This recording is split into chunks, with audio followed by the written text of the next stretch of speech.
તો ભડકાઉ ભાષણ આપનાર એવા મૌલાના મુફ્તી સલમાન અઝહરીને જામીન મળી ચૂક્યા છે। જી હા, ભડકાઉ ભાષણ આપવા મામલે તેની ધરપકડ થઈ હતી। એક દિવસના રિમાન્ડ મંજૂર પણ થયા હતા।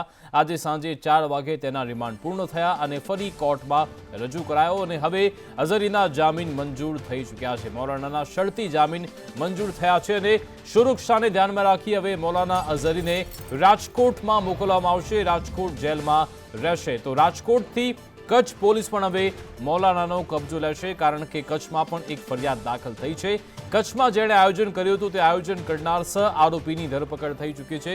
આજે સવારે જ કચ્છમાં પોલીસ કર્મીઓને સાથે રાખી આખી જે ઘટના બની હતી તેનું ડેમોન્સ્ટ્રેશન કરવામાં આવ્યું હતું અને તેવામાં હવે મૌલાનાને રાજકોટ મોકલવામાં આવશે અને રાજકોટથી કચ્છ પોલીસ તેનો કબજો લેશે। જૂનાગઢમાં જે કેસ દાખલ થયો હતો, પોલીસે જાતે જ એફઆઈઆર દાખલ કરી હતી અને હવે આ કેસમાં જામીન મળી ચૂક્યા છે। 24 કલાક સુધી તેની પૂછપરછ કરવામાં આવી।